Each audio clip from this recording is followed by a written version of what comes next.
Bienvenue dans cette nouvelle édition du QG News. Au sommaire de l'actualité, Moïse Katumbi visé par une enquête judiciaire au lendemain de l'annonce de sa candidature à la présidentielle de novembre 2016 en République démocratique du Congo. L'ancien gouverneur du Katanga dénonce une tentative d'intimidation du pouvoir.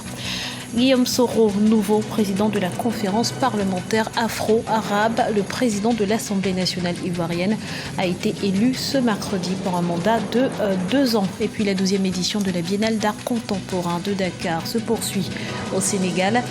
Placée sous le thème du réenchantement, l'exposition invite le public à inventer de nouvelles pistes pour réenchanter le continent africain.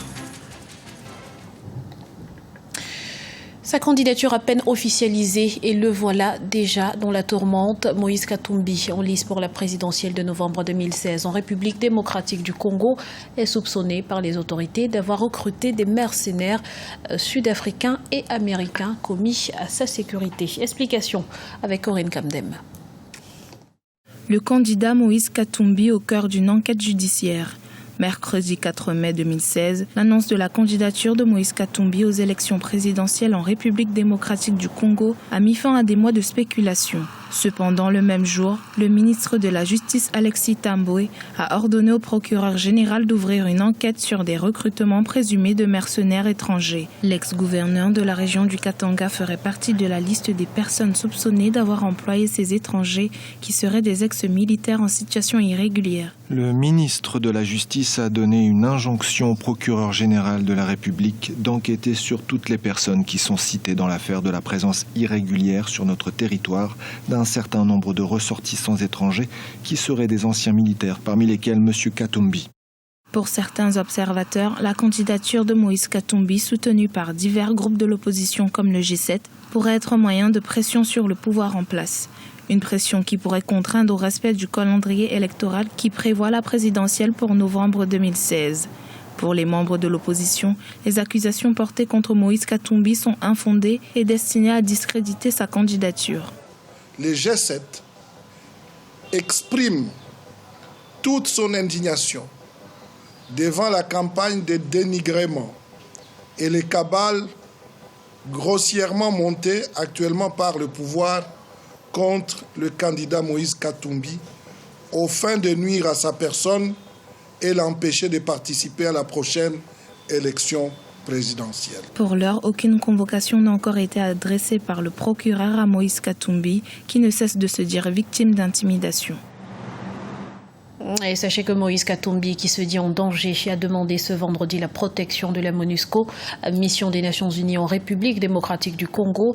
Il a par ailleurs appelé à l'ouverture d'une enquête internationale indépendante pour, je cite, démonter ces accusations. Guillaume Soro, président de la conférence parlementaire afro-arabe, le président de l'Assemblée nationale ivoirienne, a été élu ce mercredi pour un mandat de 2 ans à l'occasion de la 14e conférence de l'organisation. Et ce dernier a dit toute sa détermination à relever le défi. On écoute à ce propos l'analyse d'Alafi Wakili, directeur de l'intelligent d'Abidjan. Cette élection participe d'une offensive, d'une stratégie adoptée depuis longtemps par le président du Parlement ivoirien, consistant en la diplomatie parlementaire. Il a mis au cœur de son action cette diplomatie à travers les parlements, à travers l'action des députés, et ça donnait une forte présence, une forte visibilité à son action. Dans l'actualité également, l'affaire remonte à 2014. 2 militaires maliens ont été condamnés ce mercredi à 5 ans de prison ferme pour avoir fomenté une tentative de coup d'État il y a 2 ans contre le président malien Ibrahim Boubacar Keïta. À en croire le rapport d'instruction, certains sous-officiers ont affirmé durant l'instruction que le lieutenant et les éléments mis en cause les avaient approchés afin d'attaquer le domicile du chef de l'État malien et de le capturer. C'est un des métiers les plus pénibles. À longueur de journée et à coups de marteau, des jeunes Camerounais s'acharnent à réduire de gros blocs de pierre en petits cailloux destinés à la commercialisation. Ce sont des casseurs de pierre. Découverte avec Viviane Baoken. Ils sont nombreux, ces jeunes Camerounais qui ont décidé d'explorer l'activité de cassage des pierres comme gagne-pain. Âgés de 8 à 40 ans, la plupart de ces casseurs de pierres confient s'être retrouvés dans cette activité par défaut d'emploi décent. Mais quelques-uns y ont été contraints par leur entourage. Ce qui m'a amené dans la casse des cailloux, c'est que j'étais venu en 2008 à Yaoundé passer les vacances chez mon oncle. Au lieu qu'il m'encourage à retourner à l'école, il m'a plutôt orienté vers la casse des cailloux. Et c'est comme ça que je suis venu pour la première fois, j'ai pris goût et suis resté.